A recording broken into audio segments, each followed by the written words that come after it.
Welcome to another episode, another conversation on African Farmer Voices. Today I'm going to talk about product management in the life science industry. When you hear about product management, what comes to mind for you?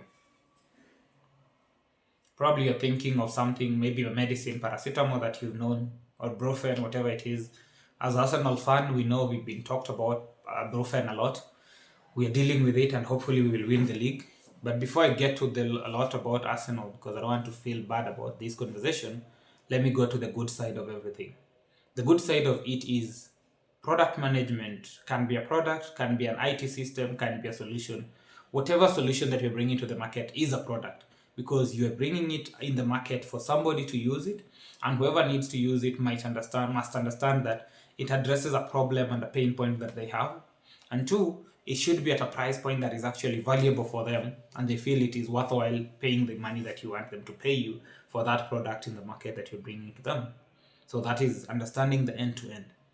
And therefore, before you even start bringing a product into the market, we normally talk about market research. Which market am I bringing this product to? Who is the target customer? What are their considerations and pain points that they need to factor in before they make a decision to use my product? And how do I include those considerations in my product development journey to ensure that this patient, wherever they are, they will be able to get satisfied with the product that I'm bringing to the market if you're dealing with a medicinal product, because I'm in the life science industry. But if you're dealing with anything else, you still have to look at that. And I know even bankers, financial institutions, they look at product management by understanding what is the pain point of the customer. And I think in one of my previous conversations, I talked about the case with M-Pesa transaction costs and everything. And I would say there are different other organizations. I've had conversations with a couple of founders, and they're talking about how do they democratize access to banking solutions the same way M-Pesa did, but at a lower cost or at a fraction of the cost of what M-Pesa transaction costs are doing. And if that wins, ultimately that is a disruption. And that product has to understand what is the customer pain point. And why is that a pain point for the customer? And then design with that in mind, because you're doing your research, you're gaining the product development phase, then look at product introduction to the market as it should be. In the life science industry, we are dealing with patients and we're dealing with consumers who may not be the final decision maker, but there is a decision maker that actually informs which product they use, when they use it, how they use it. So first of all, you need to know what are the disease patterns in the market. How will those disease patterns influence what product you're developing, either for diagnostics or for treatment purposes? You choose what to go for. That is important. So you need to be able to understand the science behind the diseases that are being managed. Once you've understood the science, you go to the management, you ask yourself, what alternatives do exist in the market at the moment? Because the alternatives in the market will either tell you that there's a gap that they're not sorting, the same way I talked about M-Pesa, that they are helping democratize access to banking solutions, financial solutions, but the cost is prohibitive to some or punitive to some. And therefore, if that is the common standard benchmark in the market, how do I overcome that? Can I design a low-cost solution that actually still is financially viable? That becomes your understanding of what you're looking to solve for the customers. Then your product introduction into the market, who are the key decision makers that you need to talk to? In the healthcare space, we normally talk about you need to deal with the policymakers who are developing the normative policies, the treatment guidelines, and all that. Or you also need to know the financials, the NHIF, SHA. Now we're talking about SHA, Social Health Authority, and you're looking at it from the private insurers as well. They need to be there. Prescribers, they are the people who will prescribe medicine or not prescribe it, and what are the key pain points and the challenges in managing their patients at the moment in the disease area. Then move to the pharmacists who are actually dispensing your product or reviewing your treatment plan or whatever that can be. What are their key challenges for the existing medicines? Why would they not switch for somebody from one product to another? And what are the key challenges? Maybe there's a cost factor, the patient conversations. So once you've understood that ecosystem, your product introduction must understand and be able to manage those objections and reservations that the different stakeholders might have.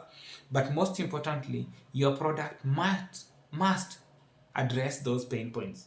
It doesn't mean you'll address all of them, but you have to choose your most critical arguments and unique proposition that you say, I'm solving for this and this is the main North Star that I'm having to address.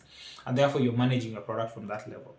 Then once you've understood all that and you've designed your product, For it to be a successful product, you must be sustainably viable in the market. That means you have to be able to make profits, good profits, for you to be able to sustain your company, your operation, but also to drive growth of the engine of the company that you are working towards. So the financials, what are the unit economics of the product? How much does it cost to produce it?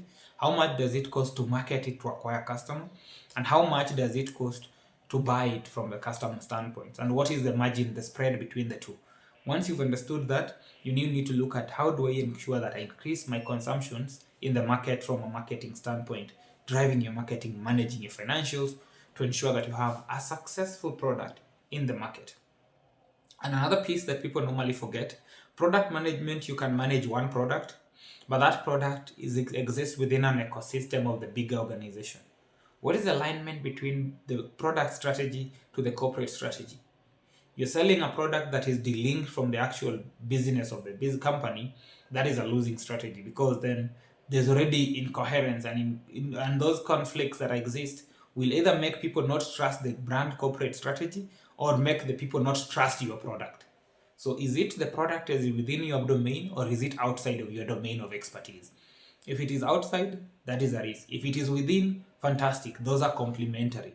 And it might be outside, but it is aligned to a mission and a solution, that a problem that you're looking at addressing. So how do you communicate it? How do you make the people see the value in those two different variables? And that is a very fundamental and a very critical conversation to have. And in the life science industry, we always have the technical people who do the product management. They understand the science, they sort the science conversation. Fantastic. But then they miss out on the commercial side. Then we have marketers who come into market to manage the commercial. But then the commercial is the link from the technical to the scientific. Ultimately, that disconnect always leads to a situation where there's value that is left on the table, either from the product development side or on the commercial side. And the other gap that exists, worst of all, is there's no interface between the different sides. I want my commercial guy who is in the market talking to the physician, discussing the product, to come and tell the medical affairs guy, by the way, doctors are complaining about XYZ. Insurers are saying they cannot afford it at the price point that we've set it at. How do we manage this? How do we review our numbers and our unit economics evaluation to be able to see what adjustments we can make?